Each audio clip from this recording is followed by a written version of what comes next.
Tu veux savoir ce que personne n'ose dire à voix haute? L'Empire américain est terminé. Et pourtant, nous continuons à agir comme si tout allait bien. Ignorer cette réalité, ce n'est pas seulement naïf, c'est dangereux. Si nous n'acceptons pas ce qui se passe, nous courons le risque d'une catastrophe que nous ne saurons pas gérer. Les États-Unis perdent du terrain face à la Chine sur presque tous les fronts importants. Oui, la puissance montante nous a déjà rattrapés et elle va encore plus loin. Aujourd'hui, ironiquement, le gouvernement américain dépend des prêts chinois. Mais ce soutien s'affaiblit. Pékin a commencé à exiger des remboursements en dollars et a réduit ses investissements dans la dette américaine de centaines de milliards de dollars. La dynamique mondiale ne favorise plus l'Occident. Tu te souviens quand l'Occident dirigeait le monde? C'est de l'histoire ancienne. La croissance économique est plus forte en Asie qu'en Europe ou en Amérique du Nord. Il y a à peine quelques années, en 2020, les pays du G7 et ceux du bloc BRICS généraient à eux deux une production économique équivalente. Aujourd'hui, les BRICS dépassent le G7 de 3 ou 4 %. Ce n'est pas une nouveauté. Le capitalisme, en tant que système, a toujours produit des crises financières cycliques. Et aux États-Unis, notre système politique n'a fait qu'amplifier ces problèmes. Tu veux savoir pourquoi rien ne change vraiment, peu importe qui gagne les élections. Voici la réponse. Comment fonctionne ce système?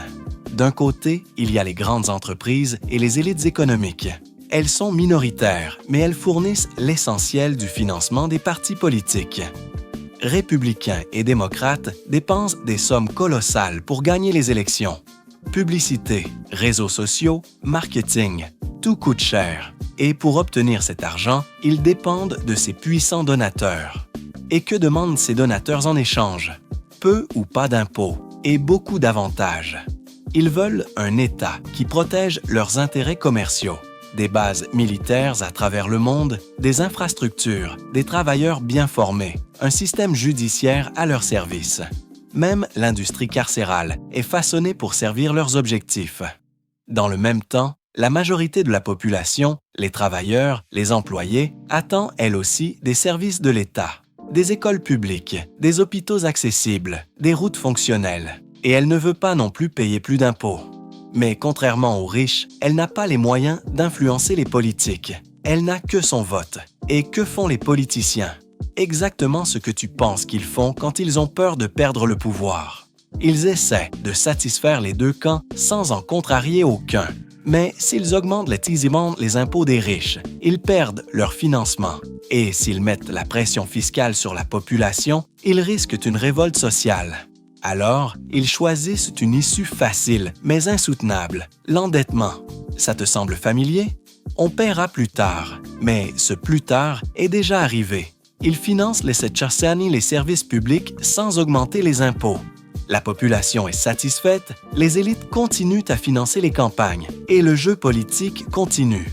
Mais il y a un problème, cette dette s'accumule. Chaque année, le gouvernement dépense bien plus qu'il ne collecte. Et à qui emprunte-t-il cet argent? Aux mêmes entreprises et individus fortunés qu'ils ne taxent pas. Voici comment ce cercle vicieux fonctionne. D'abord, on exonère les riches d'impôts. Puis, on leur emprunte l'argent qu'on n'a pas voulu leur prendre. Et on leur rembourse cet emprunt, avec des intérêts. C'est le tour de passe-passe idéal. Pas d'impôts, mais un placement rentable. Qui refuserait? Pour les riches, c'est le paradis fiscal et financier. Non seulement ils ne perdent rien, mais ils gagnent davantage. C'est pourquoi ils n'ont aucune raison de s'opposer au déficit. Ils acceptent que la dette explose jusqu'à ce que le système commence à se fissurer. Et c'est à ce moment-là qu'apparaît la peur, celle d'un soulèvement populaire, exigeant que l'on réponde d'abord aux besoins du peuple avant de rembourser les dettes. Ce moment approche et les principaux créanciers du gouvernement américain, la Chine et le Japon, s'en rendent compte. La Chine, en particulier, a fortement réduit ses investissements dans les bons du Trésor américain. Tu veux savoir ce que cela signifie? Même nos créanciers sentent l'orage approcher. C'est un signe clair qu'eux aussi commencent à douter de la viabilité de cette dette. Tout cela nous conduit à une conclusion urgente. Nous ne sommes pas au bord d'une crise. Nous sommes déjà en plein dedans. La structure actuelle est intenable. La dette nationale gonfle car elle sert à camoufler les failles d'un système qui refuse de taxer à la fois les plus riches et les plus pauvres. Et pendant ce temps, les élites continuent de s'enrichir, les politiciens jouent dans leur rôle et le peuple paie l'addition. Jusqu'à quand? Jusqu'à ce que tout s'effondre ou jusqu'à ce que nous ouvrions enfin les yeux? Si nous ne parlons pas de tout cela franchement, si nous ne faisons pas preuve de maturité pour affronter la vérité, alors nous risquons de signer notre propre effondrement. Saviez-vous que la dette publique n'est pas seulement un problème financier, mais un piège silencieux qui profite aux plus riches aux dépens du reste de la population? La réalité que peu osent reconnaître est la suivante. La dette publique est devenue un moyen déguisé de transférer la charge fiscale des plus fortunés vers ceux qui ont le moins de moyens. C'est une stratégie qui semble au départ bénéfique pour tous, mais qui en vérité perpétue une profonde injustice structurelle. Ce n'est pas un hasard si les plus riches ne perdent jamais. Le système est conçu pour les protéger. Plutôt que d'imposer les grandes fortunes et les grandes entreprises, les gouvernements préfèrent emprunter. Et à qui empruntent-ils? Aux mêmes riches à qui ils refusent d'appliquer des taxes. De cette manière, les plus aisés échappent à l'impôt tout en engrangeant des intérêts sur l'argent qu'ils prêtent à l'État.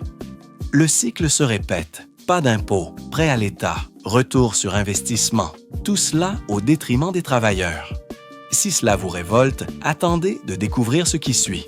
Si la majorité de la population comprenait ce mécanisme, elle ne tolérerait pas ce type de financement par déficit. Elle exigerait au contraire une réforme fiscale juste et équitable qui ferait enfin contribuer ceux qui se sont enrichis pendant des décennies grâce à un système biaisé.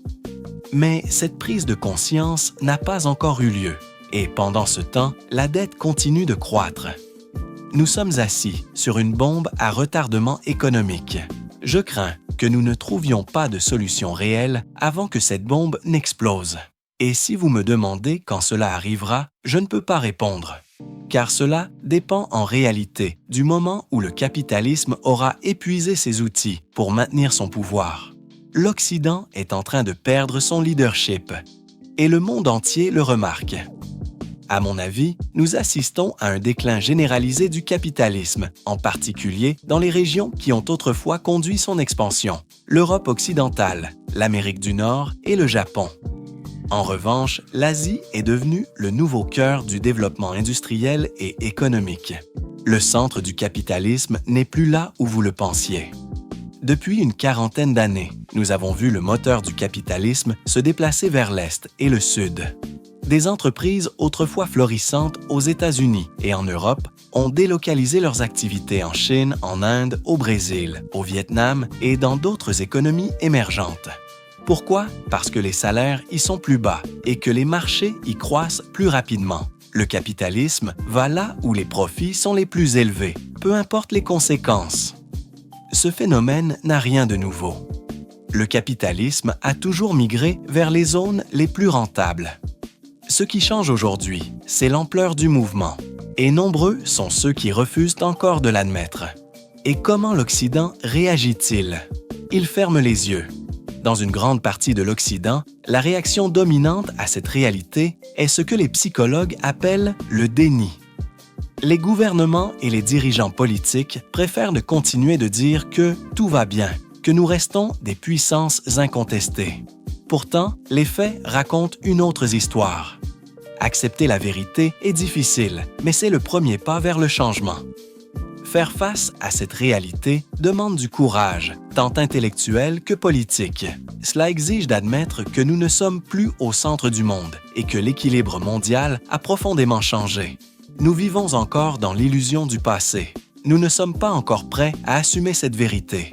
Il suffit de regarder la politique étrangère occidentale, les tensions en mer de Chine méridionale, le conflit en Ukraine.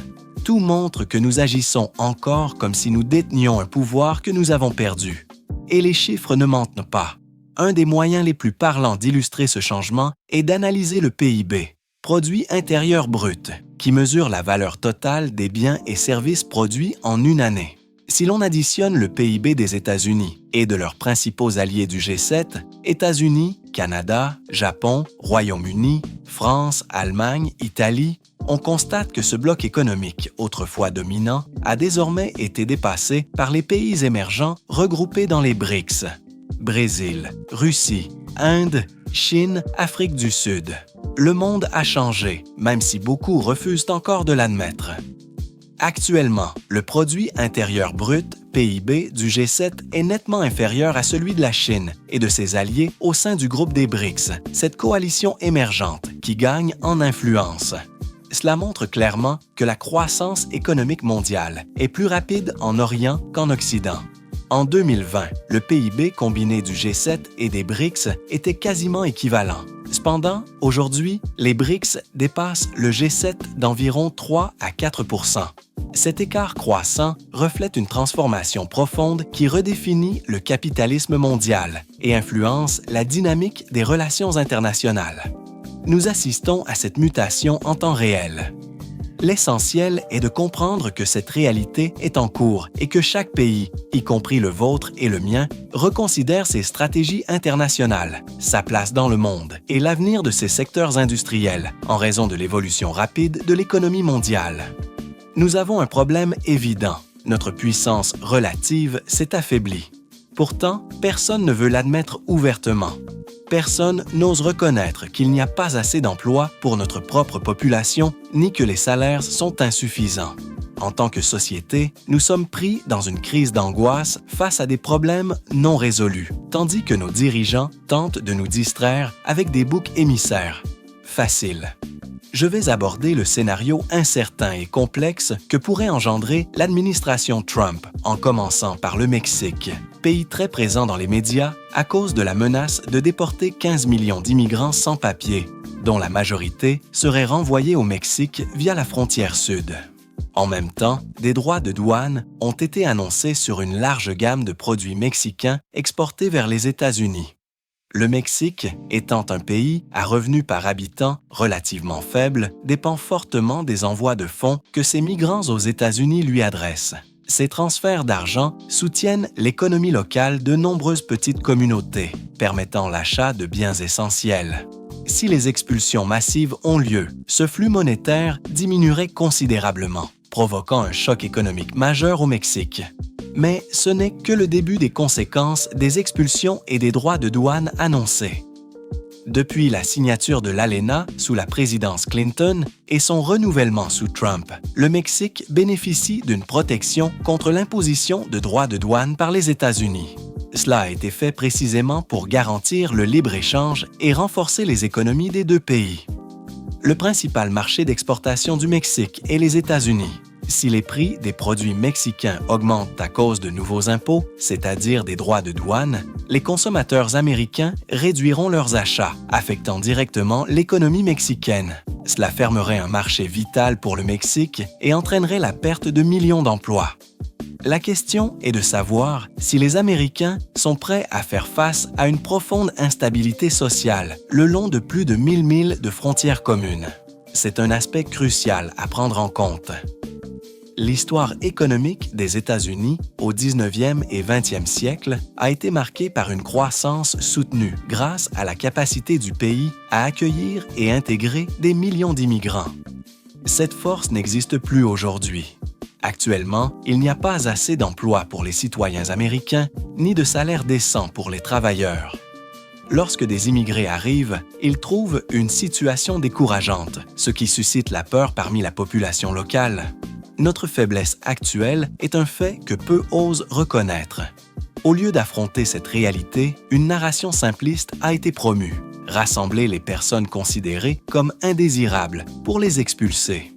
C'était le message central de Trump dans ses campagnes électorales, qu'il a répété inlassablement comme un mantra usé. Cependant, ce discours n'est qu'une tentative de changer le récit et d'éviter d'affronter les vrais problèmes. Ainsi, le leader n'a pas besoin de dire au peuple américain ce qu'un dirigeant honnête devrait dire. Nous avons de sérieux problèmes. Et l'un d'eux, c'est que, en tant que nation, nous sommes pris dans une hystérie collective face à des problèmes que nous ne pouvons pas résoudre, tandis que nos dirigeants nous distraient avec des boucs émissaires illusoires. Partout dans le monde, les capitalistes réfléchissent à l'endroit où ils souhaitent développer leurs industries. Veux-tu vraiment dépendre des États-Unis comme marché? Avant, l'idée était « Super! J'aimerais pénétrer ce marché pour augmenter mes ventes. » Mais aujourd'hui, il s'agit d'un pays qui, dans sa politique habituelle, agit pour exploiter ta vulnérabilité. Si tu vends ici, nous t'imposerons un tarif douanier. Nous fermerons soudainement ton marché. Et si tu ne pourras rien faire, tu perdras tout ce que tu as investi pour ouvrir ce marché. Et pour ceux qui pensent que cela n'arrivera pas, cela se produit déjà. Nous en avons parlé. Les voitures électriques les moins chères et de meilleure qualité sont désormais fabriquées en Chine par la société BYD. Partout dans le monde, les concurrents des États-Unis et même des entreprises américaines actives dans ces régions peuvent acheter des composants de première qualité à bas coût pour les véhicules électriques.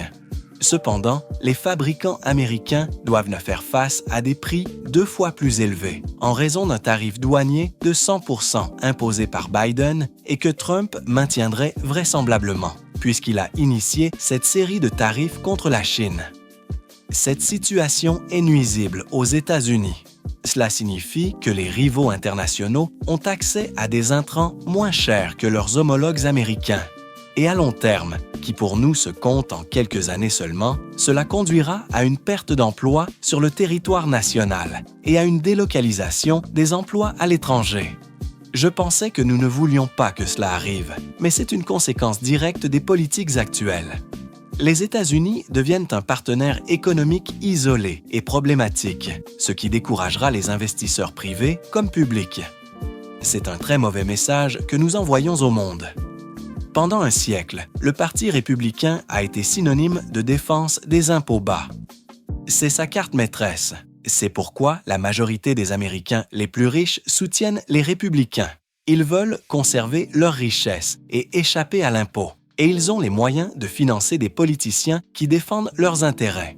Mais aujourd'hui, le leader républicain actuel défend les tarifs douaniers comme une forme déguisée d'impôt. Il promeut la hausse des coûts pour tous les consommateurs américains sur les produits importés du Mexique et de la Chine. Et il y parvient. Il est arrivé à la présidence en défendant ce que son parti a critiqué pendant des décennies. Si tu te demandes si l'économie change, voilà la preuve. Je suis porteur de mauvaises nouvelles. Ce changement est déjà en cours. La nouvelle réalité économique mondiale s'appelle les BRICS, Brésil, Russie, Inde, Chine et Afrique du Sud, qui comptent aujourd'hui 23 pays. Par exemple, la semaine dernière, l'Indonésie a rejoint les BRICS en tant que membre à part entière. L'Indonésie est l'un des plus grands pays du monde, avec 280 millions d'habitants, presque autant que les États-Unis. L'Indonésie a choisi de s'allier à un groupe de pays dont le cœur est la Chine, supposé ennemi des États-Unis. On pourrait penser que les gens diraient « Attendons une minute ». Mais le pire, c'est ceci. Le principal objectif des BRICS est de développer des moyens de commerce entre pays qui n'utilisent pas le dollar ni d'autres instruments contrôlés par les États-Unis, car ils considèrent ces monnaies comme peu fiables. Il ne s'agit pas d'une question idéologique. Les États-Unis ont démontré qu'ils peuvent saisir les actifs d'autres pays. Ils ont pris entre 300 et 400 milliards de dollars à la Russie à cause de la guerre et imposent des sanctions de manière arbitraire. Ils utilisent leur position économique comme une arme. Ce que représentent les BRICS, c'est la réaction du reste du monde pour ne plus être vulnérable de cette manière. C'était prévisible. Mais ils ont avancé à un rythme accéléré et représentent désormais plus de la moitié de la population mondiale. Les États-Unis représentent environ 4,5% de la population mondiale. La comparaison est évidente, ils réduisent progressivement l'importance du dollar dans l'économie mondiale. Les conséquences, les implications et les répercussions de cette transformation suscitent des inquiétudes et des préoccupations dans l'inconscient collectif. Cependant, tout ce processus pousse ces sujets de plus en plus au premier plan, aux côtés des cas spécifiques de pays comme le Mexique, l'Indonésie et d'autres encore. Tout indique que nous nous approchons de plus en plus d'un point de basculement. Personne, pas même moi, ne peut déterminer avec précision le moment où cela se produira, car il y a trop de variables et de facteurs qui influencent chacune d'elles. Nous pouvons seulement entrevoir les grandes lignes et les tendances qui se dessinent. Et ces tendances révèlent une chose fondamentale: notre économie est faible. Nous n'avons pas la capacité d'intégrer davantage d'immigrants. Nous ne pouvons pas rivaliser avec des économies dynamiques et agressives comme celle de la Chine. Et nous ne pouvons pas non plus maintenir fermes les alliances que nous avons construites. Il est important de rappeler que le Danemark, membre de l'Union européenne, est également le pays propriétaire du Groenland. Aujourd'hui, il est sérieusement question que les États-Unis prennent le contrôle du Groenland, un territoire appartenant à un allié de l'OTAN. Si cela se faisait par une action militaire, comme certaines voix au sein de l'administration Trump le suggèrent, il s'agirait d'une attaque contre un pays allié de l'OTAN. Selon l'article 5 du traité, toute attaque contre un membre de l'Alliance nécessite une réponse collective, ce qui pourrait entraîner un affrontement des États-Unis contre leurs propres alliés. Cet événement symbolise clairement à quel point la situation est hors de contrôle. Nous pouvons faire semblant que rien ne se passe, comme nous l'avons fait en ignorant l'adhésion de l'Indonésie aux BRICS la semaine dernière, un événement qui a à peine été remarqué aux États-Unis. Nous assistons à un phénomène remarquable, le déclin de la puissance américaine, la décadence du capitalisme américain, le tout enveloppé dans un déni presque pathologique. Un tarif douanier n'est rien d'autre qu'une taxe appliquée aux produits importés lorsqu'ils entrent dans le pays pour être vendus. Par exemple, une bouteille de vin importé de France que vous achetez dans un magasin local est un produit importé. Et la taxe appliquée à ce produit est ce qu'on appelle un droit de douane. Le président Trump a proposé d'imposer des tarifs douaniers sur pratiquement tout, évoquant des taux allant de 10% à 60%, voire plus pour les produits chinois, dans le but explicite de punir ce pays. Puis, il dit des choses comme « Je vais frapper les Chinois avec un tarif douanier ». Cela montre qu'il est soit un habile manipulateur, soit un ignorant profond. Il peut choisir lui-même laquelle de ces deux options il préfère. L'ironie est que ces mesures feraient exploser l'inflation aux États-Unis, ce qui rend leur application inviable, car elle rendrait tous les produits plus chers. Par exemple, cette tasse de café que vous buvez le matin, qui vient de l'étranger, car nous ne cultivons pas de café en quantités significatives ici, doit être importée, tout comme le sucre que vous y mettez. Préparez-vous à payer des cafés au lait à 25 $. Cela va affecter tout le monde. Qui sera blâmé? Le président Trump et sa manière de penser si erratique. Beaucoup prennent ces menaces au sérieux. Trump va imposer des tarifs douaniers à la Chine. C'est de la folie. C'est de la publicité exagérée, destinée à distraire la population des vrais problèmes qui bouleversent et menacent leur vie quotidienne. Et les gens entrent dans un état de fantaisie, comme lorsque vous êtes dans un parc d'attractions, dans un tunnel sombre, et que vous ne voyez pas le monde tel qu'il est vraiment.